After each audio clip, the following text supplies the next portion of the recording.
Hi everybody. मेरा नाम योगेश है। मैं कनाडा में और यूएस में एक लाइसेंस फिजियोथेरेपिस्ट हूँ।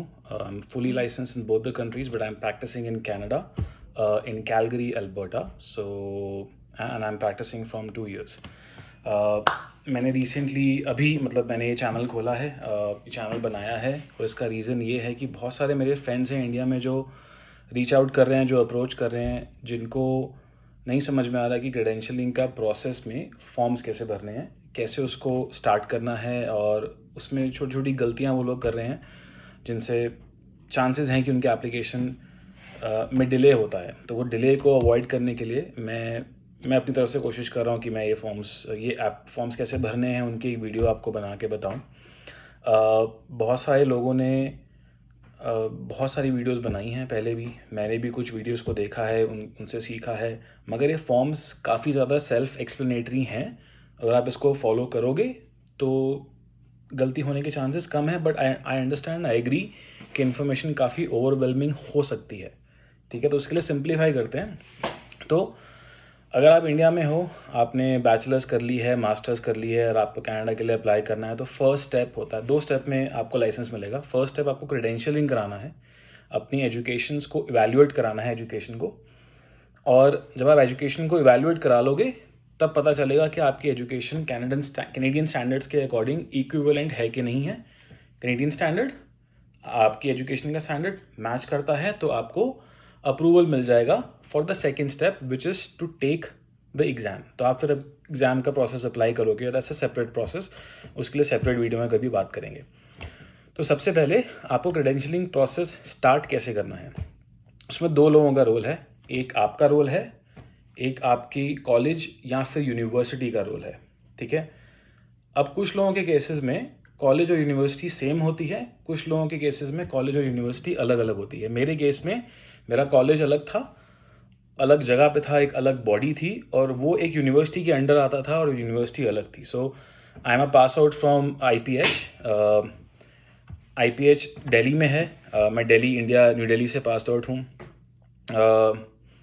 आई पी एच आता है यूनिवर्सिटी ऑफ दिल्ली के अंडर, और वो साउथ कैंपस में उसका ऑफिस है। ठीक है, सो हमें सबसे पहले क्या करना है, कुछ हमारे काम हैं और कुछ यूनिवर्सिटी ऑब्लिक कॉलेज के काम हैं। बाय द वे, मैंने मास्टर्स भी करी है, और मैंने मास्टर्स करी है मानव रचना इंटरनेशनल यूनिवर्सिटी फरीदाबाद से, मास्टर्स इन स्पोर्ट्स। एंड उस केस में मेरी जो यूनिवर्सिटी है और मेरा जो कॉलेज है वो सेम है। But fortunately for Canadian licensing process और क्रेडेंशियलिंग प्रोसेस आपको मास्टर्स की ज़रूरत नहीं है। बैचलर लेवल की जो एजुकेशन है, जो हमें अलाउ करती है टू प्रैक्टिस इन इंडिया, हमें सिर्फ उसी के डॉक्यूमेंट्स भेजने होते हैं। ओके, तो फर्स्ट इज़ एप्लीकेशन फॉर्म। तो सबसे पहले आप लोगों का एक एप्लीकेशन फॉर्म होता है जो आपको भरना होता है, और आपको भेजना होता है पूरा अपना जो डिटेल्स भर के। ठीक है, तो मैं 1 मिनट यहाँ पे अपने कंप्यूटर पे, लैपटॉप पे साथ साथ वो एप्लीकेशन फॉर्म को ओपन कर लेता हूँ, ताकि मैं आप लोगों को दिखा दूँ कि वो किस तरह का एप्लीकेशन फॉर्म है और उसको आपने भेजना है। ठीक है, okay, so I'll quickly change the camera to other side.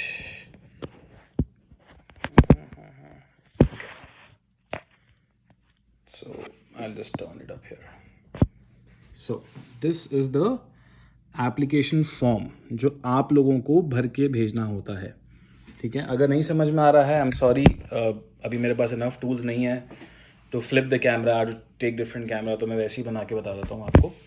Education credential qualification assessment, ये सबसे ऊपर, उसके ऊपर लिखा है, उसके नीचे लिखा है एप्लीकेशन फॉर्म। उस एप्लीकेशन फॉर्म के अंदर आपको अपना नाम, इनिशियल एप्लीकेशन, वो सब डिटेल्स भरनी है, और उसी के अंदर आपको अपना मोड ऑफ पेमेंट भी भरना है नीचे जाके, जिसके अंदर लिखा है कि आप क्रेडिट कार्ड से पेमेंट करोगे, क्रेडिट कार्ड का नंबर लिखना है, ऑल ऑफ दैट स्टफ। तो सबसे पहले आप ये एप्लीकेशन फॉर्म भेजोगे, ये आपकी रिस्पॉन्सिबिलिटी, स्टूडेंट की रिस्पॉन्सिबिलिटी है, जो भी सारी मैं बता रहा हूँ।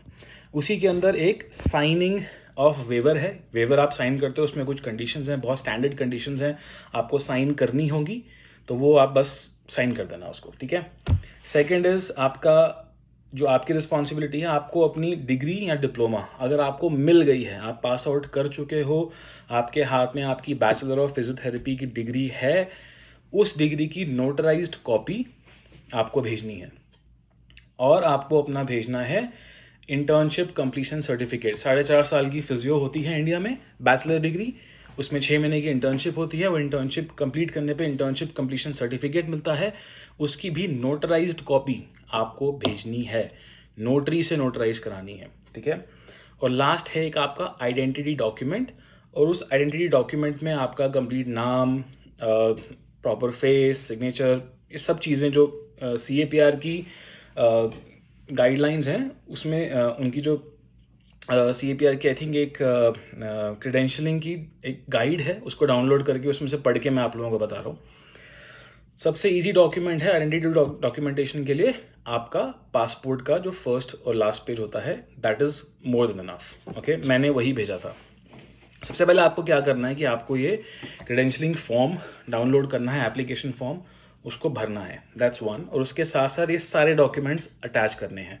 सबसे पहला डॉक्यूमेंट आपको अपना इंटर्नशिप की जो डिग्री जो है आपकी, उसकी एक कॉपी नोटराइज करा के भरनी है, भेजनी है।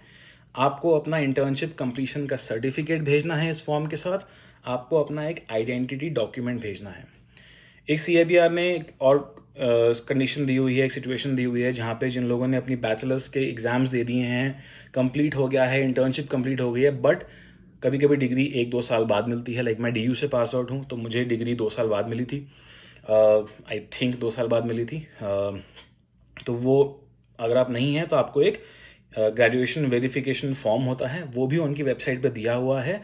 वो ग्रेजुएशन वेरिफिकेशन फॉर्म आपको भरवा के कॉलेज से भेजना पड़ेगा।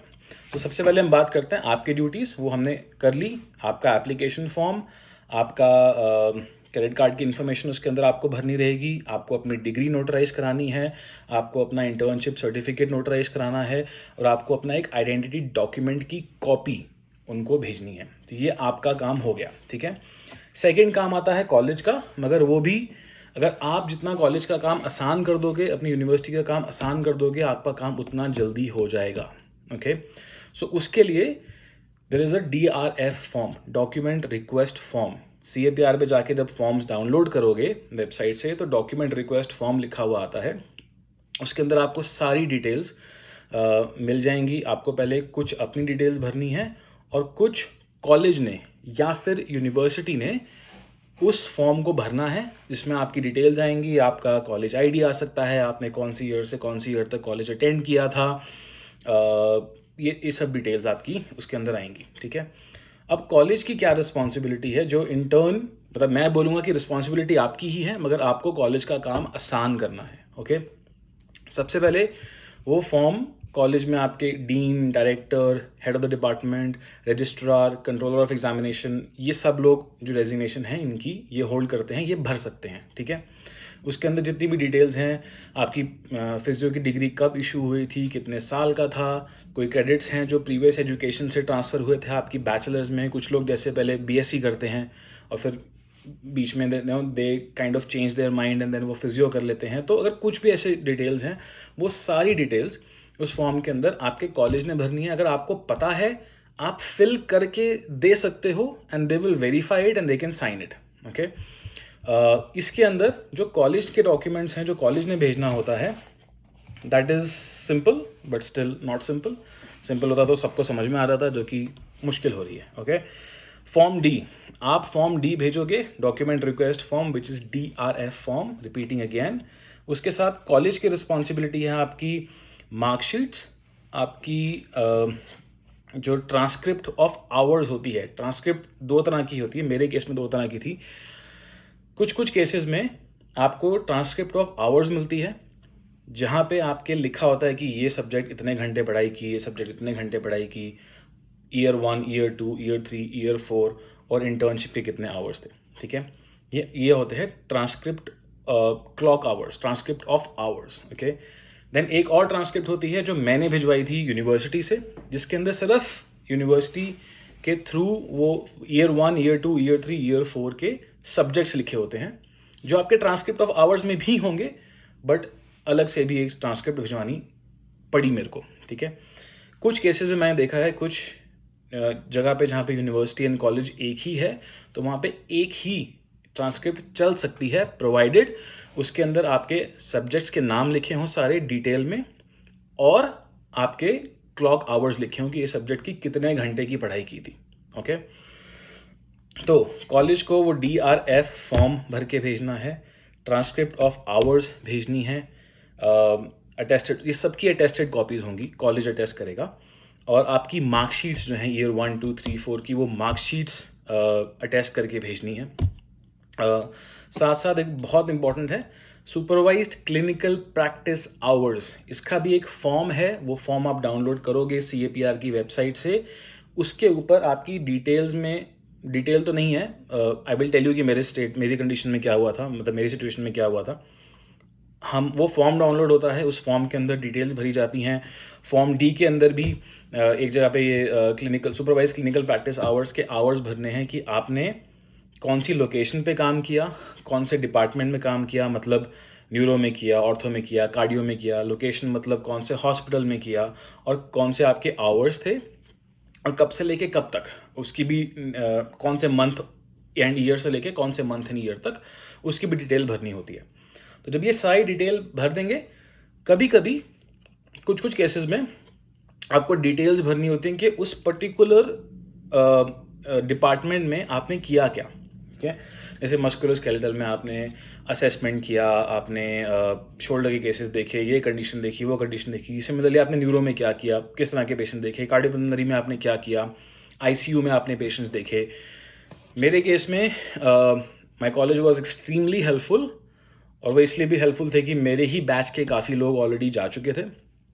तो एक डिटेल्ड 2 3 या 4 पेजेस का आई थिंक डॉक्यूमेंट बना था, जिसके अंदर सारे मेरे इंटर्नशिप की डिटेल्स लिखी थी, और in fact supervise clinical practice hours जो भी मैंने करे हैं, आई थिंक उसमें 3rd और 4th ईयर की जो क्लिनिकल पोस्टिंग्स होती हैं वो भी इन्वॉल्व होती हैं। आई एम नॉट श्योर, इतनी डिटेल मुझे नहीं पता, इतनी डिटेल शायद आपको जानने की ज़रूरत भी नहीं है, बिकॉज कॉलेज के पास ये डिटेल्स होनी चाहिए।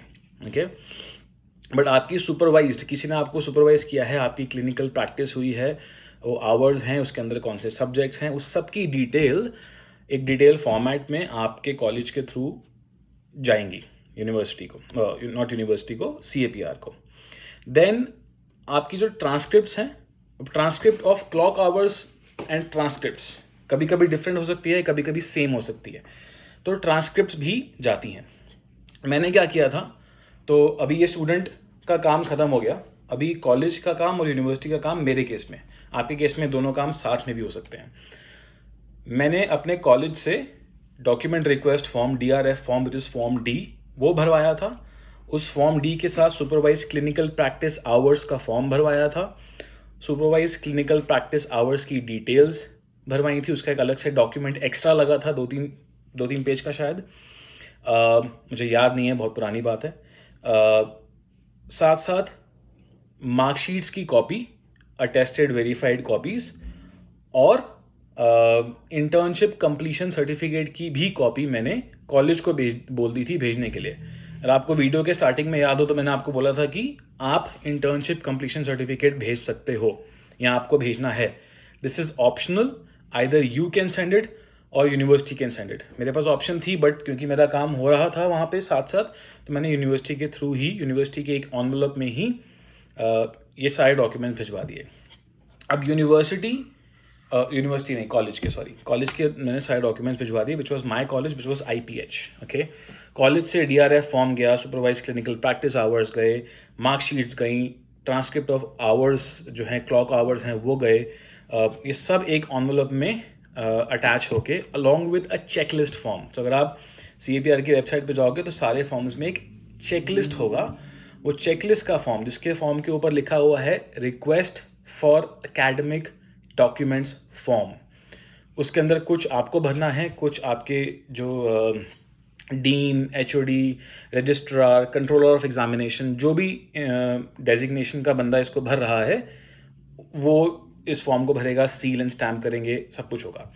उसके अंदर एक चेकलिस्ट है, चेकलिस्ट के जो बॉक्सेस हैं उनको क्रॉस करना है, विच मीन्स कि ये हम यहाँ पे हमें आदत है हम टिक करते हैं, बट यहाँ पे मोस्टली हम क्रॉस करते हैं, विच मीन्स कि this is checked, this box is checked, मतलब ये डॉक्यूमेंट मेरे इस एनवेलप में है। ओके, तो कॉलेज के डॉक्यूमेंट में एनवलप में ये सारे डॉक्यूमेंट्स होंगे. I repeat once again.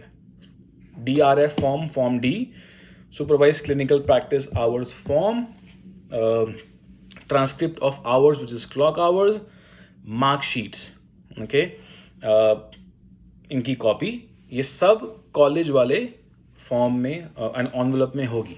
इसके साथ साथ मैंने अपनी यूनिवर्सिटी में जाके रिक्वेस्ट की थी कि मुझे ट्रांसक्रिप्ट्स भिजवानी है CAPR को फॉर क्रीडेंशियलिंग, फॉर माई लाइसेंसिंग. उनके वहाँ पे अलग फॉर्म्स थे जो मैंने भरे थे उनको देने के लिए, और उन्होंने ट्रांसक्रिप्ट बना के मेरी भेजी थी CAPR को. अब वो ट्रांसक्रिप्ट मैंने कुछ एक्स्ट्रा कॉपीज़ बनवाई थी अपने लिए, अपने रेफरेंस के लिए. आई वांटेड टू सी कि उसके अंदर क्या है, तो I paid extra, I got extra copies. उसके अंदर उन्होंने सिर्फ सब्जेक्ट्स लिखे थे ईयर वाइज, और वो मैंने भेजे थे. ठीक है, मतलब यूनिवर्सिटी ने डायरेक्टली CAPR को भेजे थे. सो आपका एनवलप हो गया. वो हमने वीडियो के पार्ट में पहले बात करी कि आपका एनवलप में क्या आ जाएगा, कॉलेज एंड यूनिवर्सिटी के एनवलप्स में क्या आ जाएगा. अगर आपके केस में कॉलेज और यूनिवर्सिटी एक ही बॉडी है तो आपके एक ही एनवलप बनेगा. मेरे केस में कॉलेज अलग था, यूनिवर्सिटी अलग थी, तो मेरे 2 अलग डॉक्यूमेंट्स बने थे. ठीक है, जब ये सारे डॉक्यूमेंट्स पहुंच जाएंगे, तो आपके सारे डॉक्यूमेंट्स पहुंच गए हैं. आपकी क्रेडिट कार्ड इन्फॉर्मेशन या आपका money draft, depending upon how do you want to pay for the fees, जब वो सब चला जाएगा, देन आपका जो इवैल्यूएशन का प्रोसेस है वो स्टार्ट हो जाएगा. मगर फिनिश नहीं होगा, क्योंकि आपको आइल्स और टोफल वो भी क्लियर करना है, और उसके डॉक्यूमेंट्स जो हैं डायरेक्टली आइल्स और टोफल की ऑर्गेनाइजेशन जो बॉडी है वो इलेक्ट्रॉनिकली भेजती है CAPR को. ओके, तो ये एक और स्टेप है. और इसके बाद एक और स्टेप है वैसे technically, which is knowledge of practice of physiotherapy in the Canadian health care system.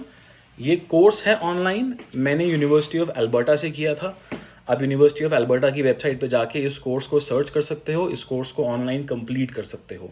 मैंने अपना जब क्रीडेंशियलिंग का प्रोसेस स्टार्ट करवा दिया था, उस प्रोसेस के बीच में मैंने अपना इंग्लिश असेसमेंट और मैंने अपना ये यूनिवर्सिटी ऑफ एल्बर्टा वाला कोर्स फिनिश करके इसके बीच में मैंने अपने डॉक्यूमेंट्स भिजवा दिए थे. और बाय द टाइम मेरी क्रीडेंशियलिंग कंप्लीट हुई थी, उनके पास ये सारे डॉक्यूमेंट्स पहुंच चुके थे, and I was cleared to take the exam. Okay, so ये प्रोसेस है मोटा मोटा. अब इस प्रोसेस में किसी को कोई कॉम्प्लिकेशन है, कोई सेपरेट क्वेश्चंस हैं, आप वीडियो के आप कमेंट कर सकते हो. आप चाहो तो मुझे ईमेल कर सकते हो, मैं अपना ईमेल वीडियो के डिस्क्रिप्शन में डाल दूंगा, और आप मुझे रीच आउट कर सकते हो. फ्रैंकली स्पीकिंग टाइम बहुत कम रहता है. आई वर्क 3 जॉब्स यहाँ पे, और इट्स टफ समटाइम्स, टाइम नहीं मिलता. आई एम सॉरी अगर मैं लेट हो जाऊँ रिस्पॉन्स देने में. आप चाहो तो मुझे फेसबुक पे रीच आउट कर सकते हो, मुझे इंस्टाग्राम पे ढूंढ सकते हो. फेसबुक पे my profile, my first name and last name Yogesh Chopra. Instagram पे Yogesh Chopra 26 is my Instagram handle. उस पर रीच आउट कर सकते हो, and you can message me, and based on whenever I can reply to your questions and queries, I will reply. Okay, इतना मुश्किल नहीं है. मुश्किल कहाँ होता है, जब हमें समझ में नहीं आता कि हमने फॉर्म में क्या भरा है, क्या नहीं भरा है, और वो फॉर्म इनकम्प्लीट होता है, और फिर आपको CAPR से ईमेल आती है कि आपका जो डॉक्यूमेंट है वो इनकम्प्लीट है, हम वापस भेज रहे हैं, आप दोबारा भेजिए. ये मैं क्यों बता पा रहा हूँ, मेरे साथ नहीं हुआ, but I have a colleague who is working with me here in Canada, in Calgary.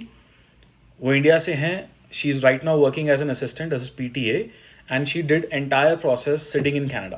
Okay, उसको दिक्कत हुई है, उसको 1 साल लग गया डॉक्यूमेंट्स इकट्ठे करने में, या 1 साल से आई थिंक 1 साल लग गया. और उसके बाद भी उसके 1-2 डॉक्यूमेंट्स रिटर्न हुए, और उसको दोबारा से प्रोसेस करना पड़ा. किसी को इंडिया में कॉलेज में भेजना पड़ा, यूनिवर्सिटी में भेजना पड़ा. So try to read those documents, those forms. उसके अंदर सब कुछ डिटेल में लिखा है, और ये सारे स्टेप्स मैंने आपको बता दिए हैं. ये सारे स्टेप्स को अगर आप फॉलो करोगे, इस वीडियो को स्टार्टिंग से दोबारा देखना चाहते हो, दोबारा देखो, नोट्स बनाओ, क्लैरिटी रखो अपने दिमाग में. फॉर्म्स भरने भी कभी कभी मुश्किल हो सकते हैं. I know it's a tedious process. मैंने 1-2 दिन बैठ के अपने टाइम पे सारे डॉक्यूमेंट्स पढ़े थे, फॉर्म्स पढ़े थे, क्रेडेंशियलिंग गाइड पढ़ी थी, नोट्स बनाए थे कि अच्छा मुझे अब ये करना है, अब ये करना है, अब ये करना है, और तब जाके मैंने इस प्रोसेस को समझते हुए एक बार में कंप्लीट किया था, ठीक है। तो वो 2 दिन की मेहनत लगा ली थी ताकि मेरे 2 3 4 महीने वेस्ट ना हो, ओके। सो आप ये कर सकते हो, फॉर्म भरो। अगर कुछ दिक्कत आती है फॉर्म भरने में, reach out to me again, depending upon how much time I have in my hand, I will let you know, I can help you in that. So do this, okay. Last में जैसे सभी YouTubers बोलते हैं video अच्छी लगी हो तो like कर देना, कमेंट कर देना, शेयर कर देना अपने फिजियो फ्रेंड्स के साथ जिनको क्रेडेंशियलिंग का प्रोसेस करना है और क्रेडेंशियलिंग का प्रोसेस करके पीसी एग्ज़ाम के लिए तैयारी करनी है। अगर एग्ज़ाम से रिलेटेड कोई हेल्प चाहिए बता देना। If you are at that stage कि अब आप क्रेडेंशियलिंग कंप्लीट कर चुके हो but you are at exam stage, I can help you, I can try and help you in that too. Weekends पे आई हैव सम टाइम तो उसमें help कर सकता हूँ। और कुछ और हेल्प चाहिए हो with respect to physiotherapy in Canada, कैसे प्रैक्टिस करनी है, एनीथिंग। सो जितना मुझे पता है I will be happy to share with you guys. इसको करो, इतना मुश्किल नहीं है, इसको बहुत बड़ा प्रॉब्लम मत समझो। It's simple, it's methodical, it's systematic, मगर आपको सारे बॉक्सेस चेक करने पड़ेंगे कि आपने ये भी कर लिया, ये भी कर लिया, ये भी कर लिया। इट्स वास्ट, फॉर्म्स बहुत सारे हैं भरने के लिए, उनके अंदर की डिटेल्स बहुत सारी हैं, बट हो जाएगा, इम्पॉसिबल नहीं है। बहुत लोगों ने किया है, मैंने किया है, मेरे साथ के कितने कॉलीग्स को मैं जानता हूँ उन्होंने किया है, हो जाएगा, ओके। अब जब आप सारे डॉक्यूमेंट्स, तो क्लोजिंग में बोलूँगा, जब सारे डॉक्यूमेंट्स चले जाएंगे, आपकी तरफ से चला जाएगा, आपके कॉलेज की तरफ से या यूनिवर्सिटी की तरफ से, या दोनों के जो कंबाइंड है अगर किसी के केस में कॉलेज और यूनिवर्सिटी, जब उनके थ्रू डॉक्यूमेंट्स चले जाएंगे, CAPR के पास पहुंच जाएंगे, वो आपको एक ID इशू करेंगे। आपकी जो फीस है वो चार्ज हो जाएगी, either it's on your credit card या आपका बैंक ड्राफ्ट कैश हो जाएगा, whatever, however you want to पे।